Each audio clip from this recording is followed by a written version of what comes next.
ने हमको एक और बार ये सुंदर शाम, ये समय दिया है। आज शाम के वचन के मनन के लिए हम लोग निकालेंगे निर्गमन उसका 40वां अध्याय, एक्सोडस चैप्टर 40। निर्गमन उसका 40वां अध्याय और उसकी 34 से लेके 28वीं आयत तक मैं आप लोग के मध्य में पढ़ूंगा। एक्सोडस चैप्टर 40 वर्सेस 34 टू 38, 34 से 38 तक हम पढ़ेंगे। निर्गमन 40 34 से 38। यहाँ पर इस प्रकार लिखा हुआ है, तब बादल मिलाप वाले तंबू पर छा गए और यहोवा का तेज निवास स्थान में भर गया, और बादल मिलाप वाले तंबू पर ठहर गया और यहोवा का तेज निवास स्थान में भर गया। इस कारण मूसा उसमें प्रवेश न कर सका। इजरायलियों की सारी यात्रा में ऐसा होता था कि जब जब वो बादल निवास के ऊपर से उठ जाता तब तब वे कूच करते थे, और यदि वो ना उठता तो जिस दिन तक वो ना उठता था उस दिन तक वे कूच नहीं करते थे। इजराइल के घराने की सारी यात्रा में दिन को तो यहोवा का बादल निवास पर और रात को उसी बादल में आग उन सबों को दिखाई दिया करती थी। जब हम निर्गमन में आते हैं, जैसा मैंने पिछली बार बताया था कि जैसा इसका नाम है एक्सोडस, निर्गमन मतलब निकलना, गुलामी से बाहर निकलना।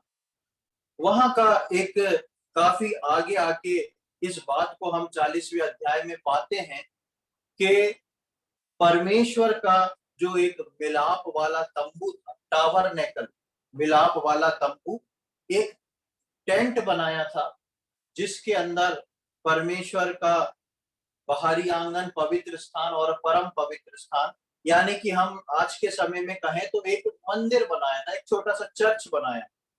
और ये जो था टेंट का इसलिए बनाया गया था क्योंकि इजरायली लोग जो थे अपने प्रॉमिस लैंड तक नहीं पहुंचे थे, जो परमेश्वर ने अब्राहम को बोला था कि तेरी संतान को मैं जो जगह दूंगा, जो कनान दूंगा, वहां तक नहीं पहुंचे थे। ये छुटकारा पा के निकल चुके थे और 40 साल जंगल में इन लोगों ने यात्रा कर। उस यात्रा में इनको इधर से उधर चलना ही है, आगे बढ़ना। तो ऐसी यात्रा के दौरान ना तो ये लोग खुद अपने स्थायी मकान बना के रह सकते हैं और ना ही वहां पर इस मंदिर या इस चर्च को बना के रख सकते हैं। इसलिए एक तंबू का स्थान बनाया गया जिसको बोला गया मिलाप वाला तंबू। मिलाप यानी मिलना, परमेश्वर से मुलाकात करने वाला स्थान, ताकि इजरायली जो थे परमेश्वर से मुलाकात कर सके। जब तक इजरायली जो थे मिस्र से बाहर नहीं निकले थे, वो ऐसी कोई भी चीज को जानते नहीं थे। वो सिर्फ इतना जानते थे कि हम अब्राहम की संतान हैं और हमारा एक परमेश्वर है। उस परमेश्वर को इजरायलियों ने कभी भी इतनी नजदीकी से नहीं समझा। लेकिन जिस दिन इजरायलियों का छुटकारा मिस्र से हुआ, जिस दिन इजरायलियों ने मिस्र को की बाउंड्री को पार किया, वहां से छुटकारा पा के निकले, उस दिन से परमेश्वर जो था इजरायलियों को सिखाना शुरू कर देता कि मैं कौन हूं। इसी प्रकार हम जो नए नियम के विश्वासी हैं, जब हमारा उद्धार होता है, जब हमारा छुटकारा होता है, तो उस दिन से वो विश्वासी जो है परमेश्वर में इस बात को सीखने समझना शुरू कर देता है कि मेरे को बुलाने वाला परमेश्वर कौन है। और जैसे जैसे हमारा कद परमेश्वर में, आत्मिकता में बढ़ता है, हम उन बातों को सीख पाते हैं कि जिसने मुझको बुलाया है ये कैसा अद्भुत परमेश्वर। तो यहाँ पर जब हम 40 के 34 से 38 तक पढ़ते हैं, यहाँ पर उस मिलाप वाले तंबू की एक बात बताई गई। और क्या बताया गया है? तब बादल मिलाप वाले तंबू पर छा गया और यहोवा का तेज निवास स्थान में भर गया।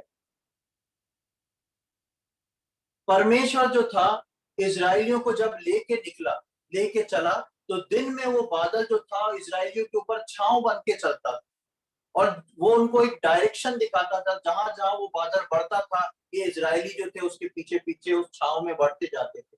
रात में वो बादल जो था गायब हो जाता था और वही बादल जो है आग का खंभा बन जाता था, जिससे उन लोगों को चलने के लिए या ठहरने के लिए प्रकाश और गर्माहट मिलती थी, जंगली जानवरों से एक बचाव मिलता था।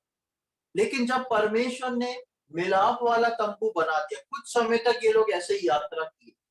उसके कुछ समय बाद परमेश्वर ने मिलाप वाला तंबू को बनाया, और जब परमेश्वर ने मिलाप वाले तंबू को बनाया तब इसके तरीके कुछ बदल गए। ये बादल जो था परमेश्वर की उपस्थिति के साथ उस भवन को, जो मिलाप वाला तंबू था, उस पर उतर के उसको एकदम कोहरे के समान सफेद कर देता था। और जब तक वो बादल उस मिलाप वाले तंबू में रहता था तब तक इन लोग को मालूम है कि अब कहीं नहीं जाना। जब वो बादल उठ के आगे बढ़ेगा तो वो समझ जाते थे कि अब आगे बढ़ने का समय है। और वही जैसा हम पढ़ते हैं कि रात में वही जो है आग में बदल जाता। तो ये था मिलाप वाला तंबू के बारे में बात की परमेश्वर ने निर्गमन में कुछ समय बाद हट के आगे चल के इसको बताया, क्योंकि परमेश्वर की शुरू से एक बड़ी इच्छा और योजना अपने लोगों के लिए रही। और उस लोगों के लिए परमेश्वर की सबसे बड़ी इच्छा रही थी कि परमेश्वर उन लोगों के साथ, उसके कहलाए जाने वाले लोगों के साथ खुद होके परमेश्वर रहना चाहता था। और उस रहने के लिए परमेश्वर ने इस योजना को, जैसे ही इजरायली मिस्र से निकल के कुछ दूर चले थे, कुछ समय बीता था, परमेश्वर ने उस योजना को मूसा के ऊपर रिवील कर दिया, बता दिया। हम देखेंगे निर्गमन उसका 25वां अध्याय, निर्गमन उसका 25वां अध्याय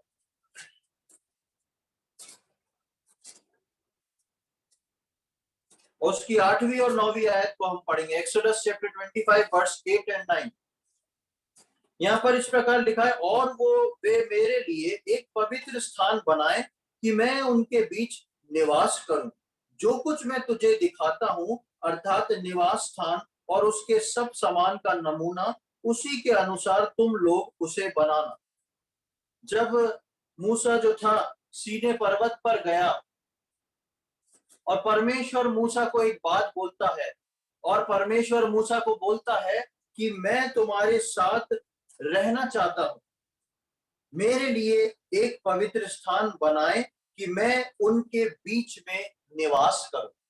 परमेश्वर की योजना केवल इजरायलियों को छुटकारा देने के लिए नहीं थी। परमेश्वर की योजना केवल इजरायलियों को उस गुलामी से बाहर निकालने के लिए नहीं थी, लेकिन परमेश्वर चाहता था कि वहां से बाहर निकलने के बाद इजरायलियों के साथ वो परमेश्वर वास करे। इसलिए जैसे ही बाहर निकलते हैं, परमेश्वर अपनी इस योजना को बोलता है और बताता है कि मैं तुम्हारे साथ रहना चाहता हूं। इसलिए तुम भले ही जंगल में हो, तुम कैसे भी हाल में हो, मेरे लिए भी एक तंबू बनाओ जिसमें मैं तुम्हारे मध्य में वास करूं। ये परमेश्वर वो परमेश्वर नहीं जो बोले कि तुम मेरे लिए बलिदान को चढ़ाओ, तुम मेरे लिए ऐसा काम करो, तुम मेरे लिए वैसा काम करो। ये परमेश्वर उस बात में प्रसन्न होता है कि मैं अपने बच्चों के लिए क्या करूं। ये स्वर्ग का परमेश्वर स्वर्ग को छोड़ के उस तंबू में रहना चाहता है, जंगल में रहना चाहता है अपने लोगों के बीच। और यदि आप ध्यान पूर्वक पुराने नियम को पढ़ेंगे तो परमेश्वर ने जो मंदिर का नमूना मूसा को दिया था, जो हमने इसकी 9वीं आयत में 25 के 9वीं आयत में पढ़ा कि जैसा मैं बताऊं वैसा ही बना। उसके बहुत बड़े बड़े भेद और बहुत बड़े बड़े कारण, लेकिन एक कारण जो उस मिलाप वाले तंबू का था उसको मैं आपके मध्य जरूर रखना चाहूंगा। जब परमेश्वर ने मिलाप वाले तंबू को बनाने को बोला, सब चीजें उसका सामान सब कुछ रखा, और वो मिलाप वाला तंबू जो था वो टेम्परेरी था, क्योंकि वो लोगों के साथ इधर से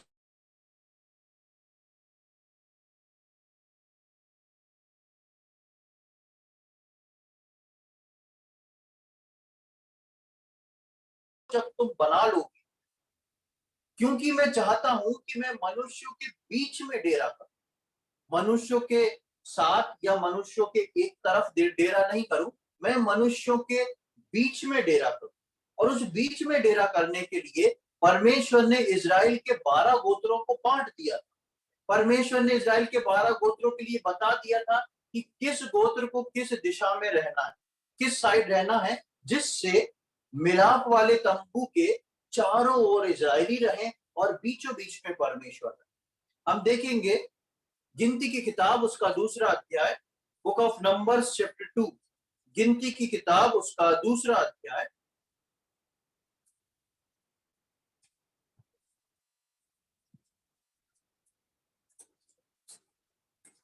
और उसकी पहली और दूसरी आयत को मैं पढ़ूंगा। हालांकि ये पूरा अध्याय पढ़ने से समझ में आता है, आप इसको बाद में पढ़ सकते हैं। मैं पहली और दूसरी आयत, दूसरे अध्याय की पहली और दूसरी आयत को आपके सम्मुख को पढ़ने जा रहा हूं। फिर यहोवा ने मूसा और हारून से कहा, इजरायली मिलाप वाले तंबू के चारों ओर और उसके सामने अपने अपने झंडे और अपने अपने पितरों के घराने के निशान के समीप अपने डेरे खड़े करें। परमेश्वर ने इस बात को बताया मूसा और हारून को कि जब ये मिलाप वाला तंबू खड़ा होएगा तो इस मिलाप वाले तंबू के चारों ओर खड़े होने के का भी एक तरीका है। और वो तरीका ये है कि पूरे 12 गोत्र जो हैं वो अपने अपने अपने झंडे को लेके उसके चारों ओर गाड़ के उसके चारों ओर खड़े होंगे। मैंने एक फोटो निकाली है, आप लोग इसको देख सकते हैं। ये फोटो जो है इसमें ये जो रेड कलर का है ये एक ये मिलाप वाला तंबू है। और ये तीन तीन कलर से जो निकला हुआ है, ये इजराइल के 3 गोत्र इधर हैं, 3 गोत्र इधर हैं, 3 गोत्र इधर हैं, 3 गोत्र इधर। और इनके आगे परमेश्वर ने कुछ स्पेशल टीम को रखा जिसमें से एक मूसा भी था। लेकिन मेन हमको देखना है कि इस मिलाप वाले तंबू के चारों ओर परमेश्वर ने इस रीति से उनको दिया। ऐसा नहीं कि कहीं भी तंबू लगा दो और कहीं भी बस जाओ। परमेश्वर ने बोला मिलाप वाला तंबू किस रीति से, उसका कहां पर हेड होएगा, कहां टेल होएगा और कहां पे किस दिशा में कौन सा गोत्र रहेगा, परमेश्वर ने इसको भी बताया। और आप दूसरा अध्याय पढ़ेंगे गिनती का तो इसमें स्पष्ट आपको पता पड़ेगा कि कौन से गोत्र को किस दिशा पर खड़े होने के लिए परमेश्वर ने बोला। तो परमेश्वर की ये योजना थी कि परमेश्वर मनुष्यों के बीच में निवास करे। और परमेश्वर की ये भी योजना थी कि वो बीचों बीच कैसा होना चाहिए। इजराइल के 12 गोत्र जो हैं वो चारों दिशाओं में क्रमबद्ध और अपने नाम के अनुसार फैले होना चाहिए। उसमें कोई भी गोत्र ऐसा नहीं कि मेरे को ये एरिया अच्छा नहीं लगा तो कुछ उस एरिया में चला जाए। जो परमेश्वर ने बोल दिया वहां पर उनको उस मिलाप वाले तंबू की उस डायरेक्शन में रुकना था। इन ऑल टोटल बात, सबसे बड़ी बात जिस पर आज हम विचार कर रहे हैं वो ये है कि परमेश्वर मनुष्य के मध्य में रहना चाहता। परमेश्वर चाहता है कि वो अपने जनों के बीच में रहे। और प्रभु यीशु मसीह जो आज स्वर्ग जाने के समय बोल के गया है कि मैं तुम्हारे लिए एक जगह तैयार करने जा रहा हूं, हमसे ज्यादा बेचैन यीशु मसीह है। वो जगह तैयार मेरे और आपके लिए रात दिन कर रहा है कि जगह तैयार करूं, मैं आऊं, अपनी दुल्हन को अर्थात कलीसिया को यहां से लेके जाऊं और उनके साथ हमेशा हमेशा के लिए वास करूं। परमेश्वर की शुरू से योजना में ही ये रहा है कि परमेश्वर मनुष्य के बीच में वास करे। अब जब यहाँ पर हम इन 3 बातों को पढ़ा, पहला हमने देखा कि किस प्रकार वो बादल और आग का खंभा उस मिलाप वाले तंबू के ऊपर उतर के उसको ढांके रहता। दूसरा हमने देखा कि परमेश्वर की इच्छा और योजना थी कि वो मनुष्यों के बीच में डेरा करे। और तीसरा हमने देखा कि परमेश्वर चाहता था कि वो डेरा जो है वो किस तरीके से बना रहे, किस प्रकार से चारों तरफ से वो जो 12 गोत्र हैं वो बांटे गए। उसके साथ ही परमेश्वर ने इजरायलियों को एक और आज्ञा दी थी जिसके विषय में हमने पिछले दिनों में मनन किया है। हम उसको भी एक बार पढ़ लें। निर्गमन उसका 34वां अध्याय, एक्सोडस चैप्टर 34। निर्गमन 34 और उसकी 11 और 12वीं आयत को मैं आपके सामने पढ़ रहा हूं। निर्गमन 34, 11, 12। जो आज्ञा मैं आज तुम्हें देता हूं उसे तुम लोग मानना। देखो मैं तुम्हारे आगे से एमोरी, कनानी, हित्ती, परिज्जी, हिप्पी और यबूसी लोगों को निकालता हूं। इसलिए सावधान रहना कि जिस देश में तू जाने वाला है उसके निवासियों से वाचा ना बांधना, कहीं ऐसा ना हो कि वो तेरे लिए फंदा ठहरे। पिछले दिनों में हम इस बात को सीख रहे थे कि परमेश्वर ने इजराइल के चारों ओर से इन सारी जातियों को निकाल बाहर किया और परमेश्वर ने जब इजरायली कनान पहुंचे थे तब भी ये आज्ञा दी थी और हम इन सारी जातियों की विशेषताओं को देख रहे थे कि हर जाति की क्या विशेषता थी। तो यहाँ पर हम देखते हैं कि परमेश्वर ने जैसी छुटकारा दे के इजरायलियों को बाहर निकाला, परमेश्वर ने अपनी इच्छा को व्यक्त किया। परमेश्वर ने चाहा कि वो मनुष्यों के बीच में डेरा करे, मनुष्यों के बीच में रहे।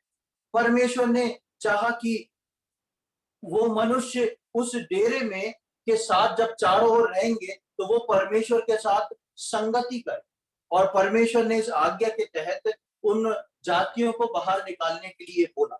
जब परमेश्वर ने इन कामों को किया तो हम जो अभी यहाँ तक पढ़े हैं इस बात से हमको समझ में आता है, हम यहाँ पर परमेश्वर के 3 स्वभाव और इच्छा को और उसकी इच्छा को उसके कार्यों में देखते हैं। परमेश्वर के 3 स्वभाव और परमेश्वर की 3 इच्छाओं को उसके कार्यों में देखते हैं जो परमेश्वर ने मिस्र से निकलने के बाद इजरायलियों को कही और उनके बीच में करी। पहली परमेश्वर की इच्छा, स्वभाव या कार्य क्या है? पहली है अपने लोगों के मध्य में रहना।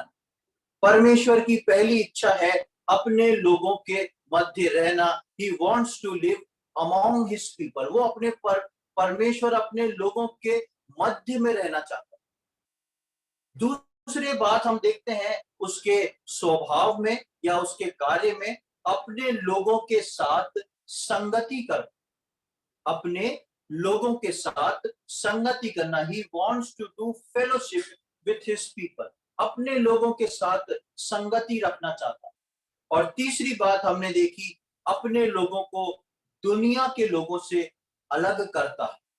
अपने लोगों को दुनिया के लोगों से अलग करता है। He wants to separate his people from the world। दुनिया के लोगों से परमेश्वर अपने लोगों को अलग करता है। और आज हम इन 3 बातों पे मनन करेंगे कि कैसे ये 3 चीजें जो हैं एक विश्वासी के जीवन में कार्य को करती है। आज भी वो परमेश्वर ऐसा ही है, वो उसकी मनसा, उसके सोच विचार जो है वो वैसे ही जो परमेश्वर आदि में था, जो परमेश्वर आदम के समय था। उस परमेश्वर ने आदम को बना के पूरी दुनिया में नहीं भेज दिया था, उसने उसके लिए अदन की वाटी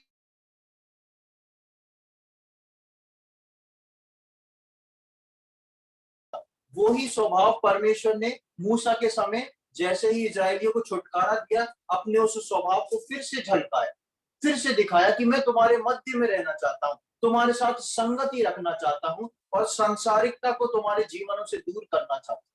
और वही परमेश्वर जो है आज मेरा और आपका परमेश्वर। और ये परमेश्वर के स्वभाव में सबसे बड़ी बात ये होती है कि ये परमेश्वर कभी भी बदलने वाला परमेश्वर नहीं। एक आयत को मैं आपके सामने रखूंगा, मलाकी उसका 3रा अध्याय और उसकी 6वीं आयत। मलाकी उसका 3रा अध्याय, पुराने नियम की सबसे आखिरी किताब, मत्ती से पहले आपको मिल जाएगी। मलाकी उसका 3रा अध्याय और उसकी 6वीं आयत। Book of Malachi chapter 3 verse 6।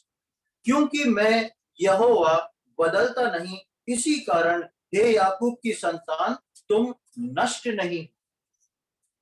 क्योंकि मैं यहोवा बदलता नहीं। बहुत स्पष्ट और बहुत खास विशेष तरीके से परमेश्वर का वचन यहाँ मलाकी 3:6 में लिखता है इस बात को, क्योंकि यहोवा बदलता नहीं, इस कारण हे याकूब की संतान तुम नष्ट नहीं हो गए। ये परमेश्वर की बड़ी दया है और मेरे और आपके लिए एक बहुत बड़ा प्रॉफिट है कि परमेश्वर बदलता नहीं। अगर वो बदलने वाला परमेश्वर होता तो हो सकता मुझको और आपको तरस खा के उद्धार दे देता, और दूसरे दिन हम गलती करते तो हम उसकी संतान होके उस बलिदान को झूठा ठहराते, वापस उस बलिदान को कलंकित करते, तो परमेश्वर दूसरे दिन ही हमको मार देता। दूसरे दिन उसका दूत जो है वो हमारे सिर को हमारे धड़ से अलग कर दे। लेकिन ये परमेश्वर वो परमेश्वर है जो प्रेमी है, इसलिए उसका प्रेम अपनी संतान पे बना हुआ है, और क्योंकि उसने अपनी संतान को अनंत काल के लिए चुन लिया है, इसलिए वो कुछ नहीं करता। इसलिए यहाँ परमेश्वर का वचन बोलता है कि परमेश्वर कभी बदलता नहीं, इस कारण तुम नष्ट नहीं हो। ये परमेश्वर की दया है मुझ पे और आप पे। अब पहली चीज, जब परमेश्वर कभी बदलता नहीं, इसी बात को हम प्रभु यीशु मसीह के बारे में भी देखते हैं। वो आप बाद में अपने घर जाके पढ़ सकते हैं। इब्रानी 13 का 18 में लिखा है कि प्रभु यीशु मसीह कभी बदलता नहीं। बहुत सुपरिचित आयत है, आप लोग बाद में उसको नोट कर ले, बाद में पढ़ सकते हैं। इब्रानी 13:18 में प्रभु यीशु मसीह की, तो परमेश्वर कभी बदलता नहीं, प्रभु यीशु मसीह कभी बदलता नहीं। उसका प्रेम, उसके सोच विचार मेरे और आपके लिए जो पहले थे वो आज भी हैं और आगे आने वाले समय में रहेंगे। वो परमेश्वर का स्वभाव जो आदम के समय में था, वही परमेश्वर का स्वभाव आज मेरे और आपके लिए भी एज इट इज है। अब जब ये परमेश्वर बदलता नहीं, जब इसका स्वभाव बदलता नहीं, इसका मतलब आज भी ये परमेश्वर जो है, जिस प्रकार इजरायलियों को छुटकारा पाने के बाद वो इन 3 चीजों को उनके जीवन में करना चाहता है, वो मेरे और आपके छुटकारे के बाद भी, उस नए जन्म के अनुभव में आने के बाद भी उन 3 चीजों को मेरे और आपके जीवन में वो पूरा करना चाहता है। कौन सा? वो हमारे मध्य में रहना चाहता है, हमारे साथ संगति करना चाहता है, और हमको दुनिया से अलग करना चाहता है। इसलिए उसका स्वभाव, उसकी इच्छा विश्वासियों के लिए भी वही चलती चली आ रही है जो उसने पुराने समय में मेरे और आपके जीवन में रखी है। अब आगे हम देखते हैं, आज इन 3 बातों को पहले मैं आपके सम्मुख रखूंगा। आज भी वो हमारे साथ रहना चाहता है, संगति रखना चाहता है, 2 तरीके से, कलीसियाई और व्यक्तिगत, और तीसरा संसार से अलग करना चाहता है। ये तीनों बातें एक होने पर भी एक दूसरे के बाद ही हो सकती है। यदि आप इन तीनों बातों को देखें तो ये तीनों बातें कोई भी कभी एक बार में पूरी नहीं कर सकता। ये तीनों बातें परमेश्वर की इच्छा और योजना में है, और एक क्रम के अनुसार ही एक विश्वासी के जीवन में पूरी हो सकती है। कैसे? जब हम परमेश्वर को अपने मध्य में रहने देंगे, जब हम इस बात को अलाउ करेंगे कि परमेश्वर हमारे मध्य में रहे, तभी हम उससे संगति कर सकते हैं। हम कभी ऐसा नहीं कर सकते कि हम परमेश्वर के साथ संगति कर रहे हैं लेकिन परमेश्वर हमारे साथ नहीं रहे। मैं आपको फोन करके बोलूं कि आज शाम को आप मेरे साथ आके डिनर करिए, और शाम को जब आप आए तो मैं बोलूं कि आप यहाँ क्यों आए, आप अपने घर करो, मैं अपने घर करूँ, ये अच्छी फेलोशिप है। क्या ये संभव है क्या? अगर मैंने डिनर में इनवाइट किया है आपको, तो मेरा डिनर उस दिन आपके साथ है, वही हमारा डिनर हो, जो मैं खाऊंगा वही आपको मैं परोसूंगा, तभी हम उस डिनर को ले सकते हैं, क्योंकि हम साथ में हैं। लेकिन यदि मैं कहूं कि बुलाया तो है मैंने, लेकिन आप अपने घर खाओ मैं अपने घर खाऊं, तो क्या वो एक डिनर होगा क्या? कभी नहीं होगा। इसी प्रकार जब तक हम परमेश्वर को अपने साथ नहीं रखेंगे, जब तक हम परमेश्वर को अपने मध्य में रहने नहीं देंगे, तब तक हम कभी भी उसके साथ संगति नहीं रख सकते, फेलोशिप नहीं रख सकते। और जब तक हम परमेश्वर के साथ संगति या फेलोशिप नहीं रख सकते, तब तक कभी भी हम अपने जीवन के अंदर से उस सांसारिकता को उतार के बाहर नहीं कर सकते, क्योंकि परमेश्वर की संगति ही हमारे साथ है। अब इन 3 बातों को मैं स्पष्ट रूप से आपके सामने जल्दी से थोड़े समय में रखूंगा। पहली बात, प्रभु के साथ रहना क्या है? प्रभु के साथ रहना क्या है? प्रभु चाहता है कि वो मेरे और आपके मध्य में रहे। जिस प्रकार मैंने वो चित्र दिखाया था कि 12 गोत्र जो थे चारों ओर है, उनके मध्य में परमेश्वर, वैसी मध्य का स्थान परमेश्वर मेरे और आपके दिल में चाहता है। ऐसा परमेश्वर की उपस्थिति मेरे और आपके बीच में हो जिसको हम महसूस कर सकते। परमेश्वर के उस प्रेजेंस को हमारे उठने बैठने चलने फिरने बोलचाल में हमारे अंदर ये फीलिंग रहे कि कोई मेरे साथ है, कोई मुझे देख रहा है, कोई मेरी बातों को सुन रहा है। मैं अपने मुंह से क्या बोल रहा हूं, मैं अपने हृदय में अपने दिमाग में क्या बातों को सोच रहा हूं, मैं किसके साथ धोखा कर रहा हूं, मैं किसको झूठ बोल रहा हूं। ये सारी बातें एक भय के साथ, वो वाला भय नहीं कि कोई आपकी गर्दन काट देगा, लेकिन परमेश्वर का एक पवित्र भय, एक उपस्थिति को अपने जीवन में रखना, महसूस करना और परमेश्वर को हर क्षण हर जगह अपने जीवन में स्थान देने की कोशिश करना कि मेरे साथ मेरा परमेश्वर। आज भी प्रभु आपके मध्य में आके रहना चाहता है, उसकी इच्छा और योजना है। वो परमेश्वर की योजना थी कि वो इजरायलियों के साथ आके रहे। आज भी प्रभु यीशु मसीह की इच्छा और योजना है कि वो आपके और मेरे साथ आके रहे। देखें एक आयत को हम देखेंगे, प्रकाशित वाक्य उसका 3रा अध्याय, बुक ऑफ रेवलेशन चैप्टर 3, प्रकाशित वाक्य उसका 3रा अध्याय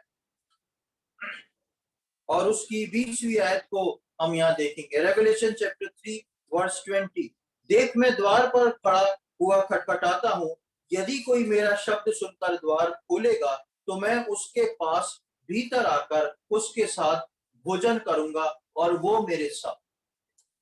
यहाँ पर ये पत्र जो है वो ये दर्शन जो है ये लौदीकिया की कलीसिया को के लिए यूहन्ना को दिया गया और ये कलीसिया जो है बहुत पुरानी और अहम है, लेकिन उस कलीसिया के लोगों से प्रभु यीशु मसीह इस प्रकार बोलता है कि देख मैं द्वार पर खड़ा हुआ खटखटाता हूं।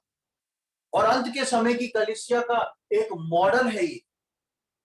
आज के समय में भी कलीसिया ऐसे दौर से गुजर रही है जहां विश्वासी हैं, जहां प्रभु विश्वासी आराधना करते हैं, प्रभु बोझ लेते हैं, लेकिन जब उनके आत्मिक स्टेटस यानी कि प्रभु यीशु मसीह उनके जीवन में कितना है उस बारे में देखा जाए तो उनके जीवन के लिए प्रभु आज भी इस बात को बोलता है, देख मैं द्वार पर खड़ा खटखटाता हूं। यानी कि उनके विश्वास उनके प्रेम ने यीशु मसीह को इतनी जगह दी है, इतना अलाउ किया है कि वो उनके द्वार तक ही आ सकता है। बस ज्यादा खास बात होगी तो प्रभु हम खिड़की खोल के आपसे प्रार्थना कर लेंगे, फिर वापस खिड़की बंद, आप बाहर हम अंदर। हम अंदर जो करेंगे वो उससे आपको मतलब नहीं। बाहर शत्रु आए तो आप संभालना, बाहर से कोई हमला करे तो आप संभालना। मुझे जब बाहर जाना हो तो आप मेरे साथ चलना, आप मेरे साथ आना, पर लौटते वक्त दरवाजे पे रुक जाना। क्यों? अंदर मेरा अपना पर्सनल लाइफ, हम अपनी पर्सनल लाइफ में कभी परमेश्वर को घुसने नहीं देना चाहते। और ये बात परमेश्वर का वचन विश्वासियों के लिए बोलता है, इसलिए यीशु मसीह बोलता है और विश्वासियों को दर्शन जो दिया गया है अंत के समय के लिए, उसमें वो लिखा गया है कि देख मैं द्वार पर खड़ा हुआ खटखटा रहा हूं, क्योंकि तू वो द्वार खोलता ही नहीं। मेरी इच्छा तो यह है कि तू द्वार खोले, मैं आके तेरे गले मिलूं, तेरे साथ बैठूं, तेरे साथ भोजन करूं, लेकिन तूने मेरी एक सीमा को ठहरा रखा। जब तक प्रियो हम परमेश्वर की इस सीमा को ठहराए रखेंगे, जब तक परमेश्वर को हम उसका स्थान दिखाते रहेंगे, तब तक परमेश्वर कभी हमारे मध्य में नहीं आ सकता। परमेश्वर को हमको बोलना है, प्रभु मेरा ये जो स्थान है ये पूरा तेरा है। हम अपने जीवन में अपने जीवन के अपने उस मन के द्वार को खोल दें। प्रभु खटखटा रहा है, उसको आने दें। फिर चाहे कैसा भी हमारे मन में हमारे जीवन में कैसा भी कोई कमरा क्यों ना हो, कोई भी ऐसा गुप्त कमरा हम अपने प्रभु के लिए ना रखें कि ठीक है प्रभु आप आ तो गए हो, पर आपका जो सीमा है वो सिर्फ ड्राइंग रूम तक है, आपको सिटिंग रूम तक रहना। हम जब हमारे घर में कोई मेहमान आता है तो हम उसको बैठक में ड्राइंग रूम में बिठाते हैं। कोई हमारा और परिचित खास आ जाए तो हम उसको थोड़ा और अंदर ले जाते हैं, डाइनिंग रूम तक ले जाते हैं। पर कोई बाहरी व्यक्ति आता है, हम उसको बिठा के बात करते हैं, क्या हम ऐसा करते हैं कि उसको सीधे अपने बेडरूम में ले गए? कभी नहीं करते ऐसा। क्यों? क्योंकि एक दायरा है, एक स्टेप है, जो हमसे मिलने वाला आ रहा है, उसका संबंध जितना हमसे सीमित है, वो उस जगह पर बैठे। उसके बाद जितना वो घनिष्ठ है, वो और होगा। और हमारे परिवार के लोग होंगे तो हम उनको बोलेंगे नहीं, उनको बोलेंगे, "अरे आओ तुम मेरे कमरे में बैठो, यहाँ पर रिलैक्स हो।" सब उनके लिए सब खुला है और फ्री। इसी प्रकार जितनी घनिष्ठता हमारी परमेश्वर से होगी, जितने स्थान हम परमेश्वर के लिए खोलते जाएंगे, हमारे उन स्थानों में हमारा चैन निश्चय जाने, आपका चैन जो है वो बढ़ता जाए। जितना आप अंदर अपने परमेश्वर को आना अलाउ करेंगे, उतना ज्यादा आप चैन से उठेंगे, बैठेंगे, सोएंगे, सब कुछ करेंगे। परमेश्वर जो खुद चैन है, जो खुद शांति का परमेश्वर है, जो खुद आपको बहुतायत का जीवन देने आया है, यदि वो बहुतायत का जीवन ही 24 घंटे आपके साथ रहे, तो आप सोचें, आप कितनी शांति से रहेंगे। आज संसार में सबसे बड़ी समस्या ये है कि लोग जो हैं दर्द में हैं, लोग जो हैं बेचैन हैं, उस पीस को नहीं ले पाते, उस शांति को नहीं ले पाते, क्योंकि उन्होंने अपने दरवाज़ों को मजबूती से बंद कर रखा। वो हर स्थान में परमेश्वर को घुसने की अनुमति नहीं देते, और परमेश्वर की इच्छा और योजना शुरू से है कि मैं तुम्हारे मध्य में वास करना चाहता हूँ। परमेश्वर विजिटिंग पे नहीं आना चाहता। परमेश्वर चाहता है वो आपके साथ परमानेंट लाइफ मेंबर बन के आपके साथ रहे। ये आपके ऊपर है, मेरे ऊपर है, हम अपने परमेश्वर को कितना अंदर तक लाते हैं, कितना अंदर तक रखते हैं। और जब-जब हम परमेश्वर में को लाएँगे, रखेंगे, उतना हम परमेश्वर की भरपूरी में भरते जाएँगे। बाइबल में हम देखते हैं कि हनोक के लिए लिखा है, वो परमेश्वर के साथ-साथ चलता था और वो एक दिन लोप हो गया, गायब हो गया। परमेश्वर ने उसको उठा लिया। परमेश्वर और उसका जो था स्टेटस बराबर जैसा हो गया। परमेश्वर की अंडरस्टैंडिंग को वो समझने लगा, परमेश्वर के दिलो दिमाग को समझने लगा, और उसके दिलो दिमाग में परमेश्वर पूरी तरह भर गया। इसलिए वो परमेश्वर के साथ साथ चला और गायब हो गया। प्रियो, मैं और आप एक दिन परमेश्वर के वचन के अनुसार रैप्चर के तहत गायब होने वाले। अपने लोप होने के लिए परमेश्वर के साथ पूरी तरह उतर जाना, उसके अंदर घुल मिल जाना बहुत जरूरी। यदि आप चाहते हैं कि मैं और आप रैप्चर में उठाए जाएं तैयारी के साथ, तो अपने परमेश्वर को अपने अंदर आने की अनुमति दें। वो हमेशा द्वार को खटखटाता ना रहे। ऐसा ना हो 2 दिन को आप अंदर बुलाए, दूसरे दिन आपका मूड खराब है तो फिर से आपने बाहर कर दिया। ऐसा ना हो। एक बार आपने प्रभु को अंदर किया, प्रभु आपके साथ, आपके हर डिसीजन, आपके हर सोच विचार, आपकी हर गतिविधियों पे प्रभु को अपने साथ रहने दें, क्योंकि परमेश्वर की ये इच्छा है। दूसरी बात पर हम आते हैं, उसके साथ संगति करना, फेलोशिप विद गॉड, उसके साथ संगति करना। संगति करना, जब परमेश्वर विश्वासी को बुलाता है, चुनता है, उसी प्रकार परमेश्वर ने जब इजराइलियों को छुटकारा देके अपने समीप आने दिया, तो परमेश्वर से संगति जो है 2 तरीकों से होती है। परमेश्वर के साथ संगति जो है, उसके 2 क्रम परमेश्वर ने रखे हैं। पहला कलीसियाई संगति और दूसरा व्यक्तिगत संगति। पुराने समय में भी परमेश्वर ने पूरे इजराइलियों के लिए व्यवस्था दी थी और नियम दिए थे। तुमको क्या चढ़ाना है, कैसे चढ़ाना है, कैसे आना है, क्या करना है, क्या नहीं। और व्यक्तिगत रूप से भी तुमको कैसे जीवन चलना है, उसके लिए परमेश्वर ने कई बातों को बोला था। तो परमेश्वर के साथ सबसे पहले उसको अपने अंदर स्थान देना, उसको रहने को जगह देना। दूसरी बात, जब हम इस बात को पूरा करेंगे, जब वो हमारे साथ रहेगा, तब हम उसके साथ संगति कर सकते हैं। अब सबसे पहले संगति में मैंने जैसे बताया कि 2 क्रम को देखेंगे। पहला जो है कलीसियाई, जिस भी कलीसिया में प्रभु ने हमको रखा है, उसके प्रति विश्वास योग्य होना।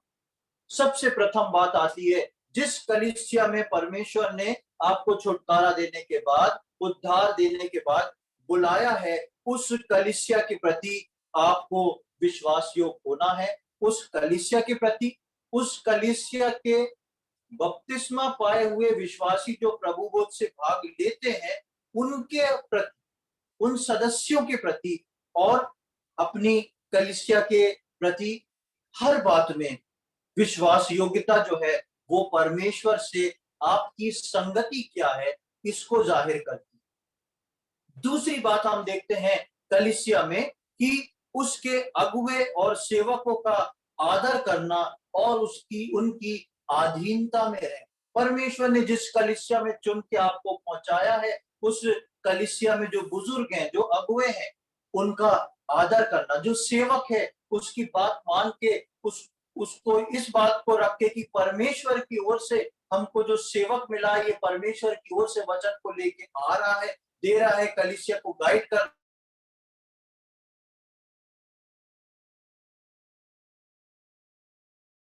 है, जहां पर आपको ठहराया गया है उसमें उनका आदर करना और उनकी अधीनता में रहना। उनकी अधीनता में मतलब का ऐसा नहीं कि वो जो कह रहे हैं वो करना, लेकिन जो परमेश्वर उनके द्वारा कहलवा रहा है उस बात को करना। तीसरी बात हम देखते हैं संगति, और जो संगति प्रभु भोज की, जो संगति वीकली मीटिंग की, और जो भी मीटिंग्स जो हमारे जो कलीसिया के द्वारा जिससे आत्मिक लाभ या आत्मिक संगति या आत्मिक वार्तालाप जो परमेश्वर के साथ होती है वो ठहराई जाती है, उसमें विश्वासियों को संडे की आराधना में विश्वास योग्य होना, गुरुवार की बाइबल स्टडी में विश्वास योग्य होना, और कोई मीटिंग अगर हम रखते हैं तो उसमें पूरी विश्वास योग्यता के साथ उसको पूरी कोशिश करना कि उसको हम हर हाल में अटेंड करें, कोशिश करें कि हम उसको पूरा करें, क्योंकि प्रभु हमारे साथ है, हम बिना संगति के जीवित नहीं रह सकते। और उस संगति के लिए ऐसी तैयारी करना कि हम जो है समय पे पहुंचे अपने प्रभु के घर, क्योंकि हम किसी को दिखाने के लिए नहीं, हम कुछ बातों को पकड़ने और कुछ बातों को छोड़ने के लिए नहीं, लेकिन हम परमेश्वर से मुलाकात करने आ रहे हैं। ये मैंने जैसा आपको शुरू में बताया कि मिलाप वाला तंबू जो है उसका अर्थ था परमेश्वर से मुलाकात करना। आज वो मिलाप वाला तंबू जो है वो कलीसिया है, जिसमें एक विश्वासी आके परमेश्वर की आराधना और स्तुति करता है, क्योंकि वहां पर परमेश्वर की उपस्थिति है और वहां वो परमेश्वर के साथ मुलाकात करता है। मैं और आप मुलाकात करने आ रहे हैं राजाओं के राजा से, परमेश्वर से, जिसने मुझसे और आपसे बेहद प्रेम किया है, जिसके तहत उसने अपने इकलौते पुत्र को दे दिया, जिसके तहत उसने मैं और आप जो जंगली जैतून थे उसको साट के उस अच्छे रसीले और चिकनाई वाले जैतून में साट दिया। हम उसकी आराधना और स्तुति करने आ रहे हैं। क्या उसके लिए हम समय पे नहीं आ सकते? क्या उसके लिए हम कैसा भी प्रयत्न करके नहीं आ सकते? चाहे वो ऑफलाइन मीटिंग हो, चाहे वो ऑनलाइन मीटिंग हो, हम कोशिश करें कि कलीसिया के प्रति हम सावधान रहें। 3 बातों को उसके साथ संगति करना, तो बात को मैंने 2 भागों में बांटा, पहला कलीसियाई, दूसरा व्यक्तिगत। कलीसियाई में हमने 3 बातों को देखा। पहला जो है कलीसिया के प्रति विश्वास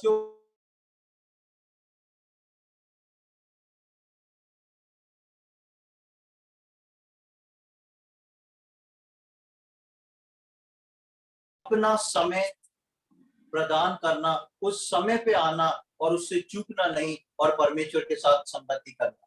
दूसरे पॉइंट पे हम आते हैं व्यक्तिगत जीवन में उसके साथ संगति करना। व्यक्तिगत जीवन में के साथ उसके परमेश्वर के साथ संगति करने के लिए सबसे मुख्य चीज है आराधना करना, वचन पढ़ना और प्रार्थना करना। ये एक विश्वासी का नेव का पत्थर बन जाना चाहिए जिस दिन से वो उद्धार पाके बपतिस्मा लेके आता है। क्या? आराधना करना, परमेश्वर का वचन पढ़ना और प्रार्थना करना। ये मेरा और आपका एक आधार होना चाहिए, एक ऐसा आधार जिसके ऊपर हम खड़े हुए, जिससे हम टल ना सके, एक मजबूत गढ़ हो। और ये जो हमारा आराधना करना, वचन पढ़ना, प्रार्थना करना है, ये इस प्रकार हो कि कोई हमको इससे हिला ना सके, चाहे वो कैसी भी परिस्थिति हो, हमको उस चीज से हिला ना सके। हमको आराधना करना है, रोज अपने व्यक्तिगत जीवन में तो करना ही है, प्रार्थना करना है, वचन पढ़ना है तो करना ही है, चाहे जीवन में कैसी परिस्थिति क्यों ना आए। हो सकता है समय ऊपर नीचे हो सकता है समय कम ज्यादा हो सके आपकी परिस्थिति के अनुसार, लेकिन ये बात आपके जीवन से अलग नहीं होना चाहिए, और ये है परमेश्वर के साथ संगति को रखना। एक उदाहरण को मैं आपको दानियल की किताब से बताऊंगा। दानियल की किताब उसका 6वां अध्याय,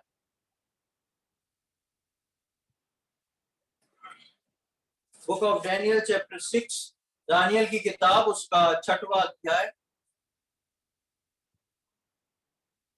और उसकी 10वीं आयत, पेज नंबर 1040 पे आपको मिलेगा।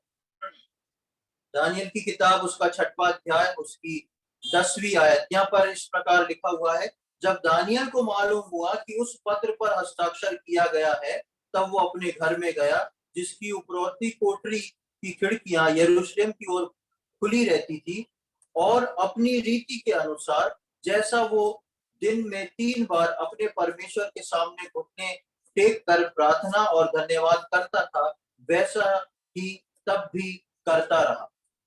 दानियल के विषय में लिखा है और हम इसके विषय में जानते हैं कि दानियल जो था एक इजरायली पुरुष था, जिसको गुलाम बना के राजा नबूकदनेस्सर ले जाता, और वहां पे वो गुलामी के जीवन में, पूरी तरह गुलामी के जीवन में, और उस गुलामी के जीवन में भी वो इस समय को निकाल रहा है। किस समय को? 3 बार प्रार्थना करना, धन्यवाद करना और अपने परमेश्वर के सामने घुटने टेकना। 3 बार वो समय निकाल रहा है, और ये चीज उसके जीवन से कभी भी नहीं हटी। ये चीज उसके जीवन से कभी भी नहीं हटी।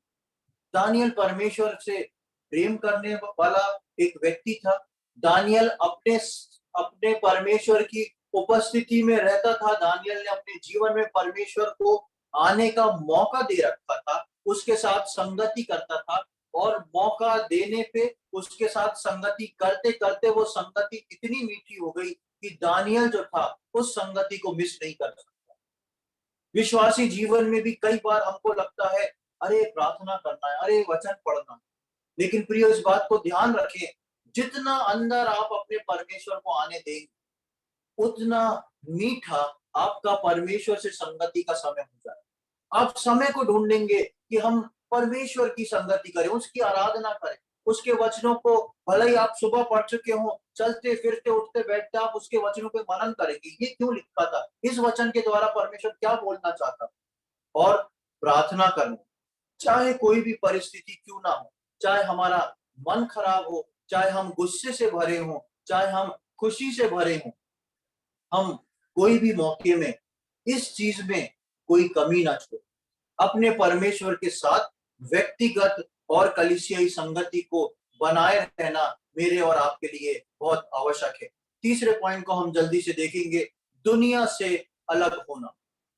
जैसा मैंने शुरू में बताया कि यदि हम प्रभु को अपने जीवन में आने देंगे, तभी हम उसके साथ संगति कर सकते, क्योंकि जब वो होगा तभी तो हम उसके साथ संगति करेंगे, और जब संगति करेंगे तब वो पूरी तरह हमारे जीवन से एक एक करके उन सारी बातों को जो हमारे लिए ठीक नहीं है, हो सकता है हमको ठीक लगती है, जैसा पिछले दिनों हम देख रहे थे कि इजरायलियों ने कुछ जातियों को छोड़ दिया था कि ठीक तो है, ये वे बेचारी जातियां क्या बिगाड़ रही, लेकिन वो धीरे धीरे करके उनको परमेश्वर से दूर करने का कारण बना। हमारे जीवन में भी कई चीजों और बातों को हम होने देते हैं जो परमेश्वर की योजना इच्छा में नहीं है, लेकिन परमेश्वर उनको हमारे जीवन से इसलिए निकालना और अलग करना चाहता है क्योंकि परमेश्वर चाहता है कि हम जो है उस सांसारिकता से अलग हटते जाए। जब हम शुरू के दोनों बातों को पूरा करते हैं, तब पवित्र आत्मा हम में से ये काम करना शुरू करता है ताकि हम संसार में रहते हुए संसार के लिए प्रभु के गवाह होके खड़े हो सके। जब हम पहली दो बातों को, कौन सी दो बातें? परमेश्वर को अपने मध्य में रहने देंगे, रहने के बाद उसके साथ संगति करेंगे, ये दो काम जब हम करते हैं, तीसरा काम, वो जो पवित्र आत्मा मुझको और आपको दिया गया है, वो ऑटोमेटिक हमारे जीवन में काम करता है। और वो क्या काम करता है? वो हमको इसी संसार में रखते हुए इन संसार के लोगों के लिए प्रभु का गवाह बना के खड़ा करना चाहता है, ताकि हम जिन लोगों के बीच में हैं, जिस जगह पर हैं, उनके बीच में परमेश्वर हमको इस्तेमाल करना चाहता है अपना गवाह बना। लेकिन हमको इसलिए खड़ा नहीं करना चाहता है कि हम उनके साथ संगति करने लगे। परमेश्वर के साथ संगति करना है और उनके सामने एक उदाहरण बन के खड़े होना है। और जब हम परमेश्वर के साथ संगति करके संसार के सामने उदाहरण बन के खड़े होते हैं, तब संसार को क्या होता है? वो संसार हमारे परमेश्वर को जान पाता है। वो संसार के जीवन में भी एक मौका मिलता है कि वो इस अच्छे परमेश्वर को सीख के, जान के परमेश्वर को चुन सकता है। दानियल की किताब में एक और आयत को मैं आपके सम्मुख पढ़ूंगा, दानियल उसका 4था अध्याय। और यहाँ पर हम देखते हैं कि राजा नबूकदनेस्सर को दानियल जो है एक सपने का अर्थ बताता है। ये नबूकदनेस्सर की दृष्टि में दानियल जो था वो केवल एक गुलाम से ज्यादा कुछ नहीं। लेकिन जब इस अर्थ को वो बताता है तो 37वीं आयत में देखिए, 4:37, दानियल 4:37, यहाँ पर नबूकदनेस्सर क्या बात को बोलता है? अब मैं नबूकदनेस्सर स्वर्ग के राजा को सराहता हूँ और उसकी स्तुति और महिमा करता हूँ, क्योंकि उसके सब काम सच्चे और उसके सब व्यवहार न्याय के हैं, और जो लोग घमंड से चलते हैं उन्हें वो नीचा कर सकता है। यहाँ पर वो अन्य जाति जिसने खुद परमेश्वर के मंदिर को लूट के ले गया था, परमेश्वर के लोगों को गुलाम बना के ले गया, वो व्यक्ति आज गवाही दे रहा है। क्यों गवाही दे रहा है? क्योंकि उस सांसारिक व्यक्ति के सामने दानियल परमेश्वर की संगति में बना रहा। दानियल ने अपनी परमेश्वर के साथ अपनी जो वार्तालाप थी, अपनी संगति थी, फेलोशिप थी, प्रार्थना थी, उसको बंद नहीं किया। उसके वजह से आज दानियल उस राजा नबूकदनेस्सर, जो कि अन्य जाति, जो कि सांसारिक व्यक्ति है, उसके सामने उदाहरण बन के खड़ा हुआ। और उसके कारण, दानियल के कारण, आज नबूकदनेस्सर इस बात को बोल रहा है कि मैं उस परमेश्वर की स्तुति और आराधना करता हूं। परमेश्वर चाहता है कि अन्य जाति मेरे और आपके स्वभाव को देख के अब हमारे परमेश्वर की स्तुति और आराधना करें। पर हम क्या ऐसा नमूना, ऐसा मॉडल अन्य जातियों के सामने पेश कर पा रहे हैं? या हम उन्हीं के साथ एक हो जाते हैं? जब हम बात करते हैं तो उनके जैसे हो जाते हैं, जब हम मजाक करते हैं तो उनके जैसे हो जाते हैं, जब हम कुछ बुराई करते हैं तो उनके जब बातों में से एक हो जाते हैं। परमेश्वर ने मुझको और आपको इसके लिए नहीं बुलाया है। 6वें अध्याय में आए एक और उदाहरण को हम देखते हैं, दानियल 6वां अध्याय। और यहाँ पर दानियल वही है, राजा बदल गया। और इस राजा ने के सामने भी दानियल एक उदाहरण बन के खड़ा हुआ। इसकी 25 से 27वीं आयत को पढ़ेंगे, दानियल 6वां अध्याय, उसकी 25 से 27। जब दारा राजा ने सारी पृथ्वी के रहने वाले देश देश और जाति जाति के सब लोग और भिन्न भिन्न भाषा बोलने वालों के पास ये लिखा, तुम्हारा बहुत कुशल हो। मैं ये आज्ञा देता हूं कि जहां जहां मेरे राज्य का अधिकार है, वहां के लोग दानियल के परमेश्वर के सम्मुख कांपते और थरथराते रहें, क्योंकि जीवित और युगान युग तक रहने वाला परमेश्वर वही है। उसका राज्य अविनाशी है और उसकी प्रभुता सदा स्थिर रहेगी। जिसने दानियल को सिंहों की से बचाया है, वही बचाने और छुड़ाने वाला है, और स्वर्ग में और पृथ्वी पर चिन्ह और चमत्कार प्रकट करने वाला। दानियल जो है दूसरे उदाहरण को राजा दारा के राज्य में प्रदर्शित कर पाया, दिखा पाया। और वो राजा कितनी बड़ी बात बोलता है। वो जब दानियल के परमेश्वर के पावर को समझता है तो वो लिखा है कि जहां तक उसका राज्य था, उसने सब जगह कहला भेजा कि अब सबको इस दानियल के परमेश्वर को मानना है। किसी को पूजा करना है तो उस दानियल के परमेश्वर की करना है, क्योंकि यही एक सच्चा परमेश्वर है, यही स्वर्ग और पृथ्वी का परमेश्वर है। ऐसा क्यों हुआ? क्योंकि दानियल ने अपने मध्य परमेश्वर को रहने दिया, दानियल संगति में बना रहा। इस कारण दानियल अन्य जातियों के बीच में गवाह बन के खड़ा हो। अगर दानियल इन अन्य जातियों में से भी सम्मति रखता, सम्मिलित रहता, तो कभी भी दानियल उदाहरण बन के खड़ा नहीं हो पाता। हम मूसा के विषय में देखते हैं कि परमेश्वर ने मूसा को उठाया, मूसा को चलाया, और मूसा के द्वारा जो काम परमेश्वर ने कराया वो सारे मिस्र के लिए एक उदाहरण बन के है। मिस्र में आज भी लोग मूसा के नाम को जानते हैं, क्योंकि उनको मालूम है कि हमारे देश में कई हजार साल पहले तबाही हुई थी और उसका जिम्मेदार जो था वो मूसा था। प्रियो, आज परमेश्वर मुझको और आपको इस तरह से संसार के सम्मुख खड़ा करना चाहता है, लेकिन बिना सांसारिकता। उस सांसारिकता को थोड़ा थोड़ा करके परमेश्वर हमारे जीवन से निकालता है। हर विश्वासी को प्रभु अलग तरीके से संसार से अलग करता है। हर विश्वासी को एक तरीके से बुलाता है उद्धार में, एक तरीके से छुटकारा देने बुलाता है। क्या तरीका?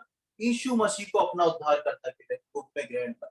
लेकिन जैसे ही वो ग्रहण करता है, उसके बाद प्रभु जो है उसके पास बहुत सारे तरीके हैं, और हर तरीके से वो उसके साथ संगति करके धीरे धीरे एक एक करके वो उसके साथ जो है उस सांसारिकता को निकालता है। हम उसके कामों में जो वो हमारे लिए करता है कभी भी बाधा का कारण ना हो।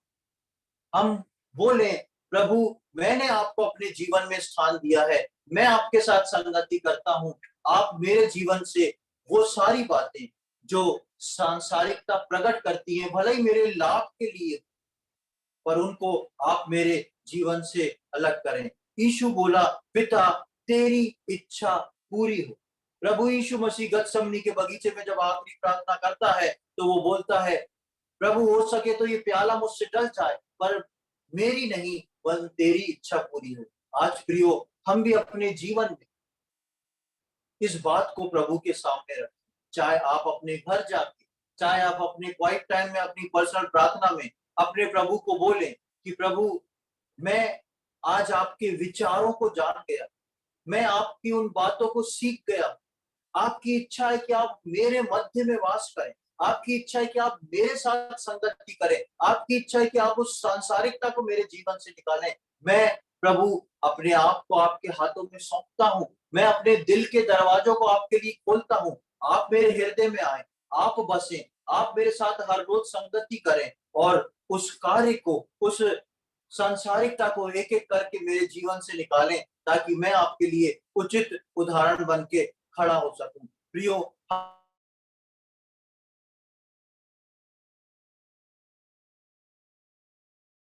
अलग होके आगे चलते जाएं, यही परमेश्वर हमारे जीवन से चाहता है। परमेश्वर इन वचनों को समझने में हम में से प्रत्येक की सहायता करें। परमेश्वर के नाम की महिमा हो।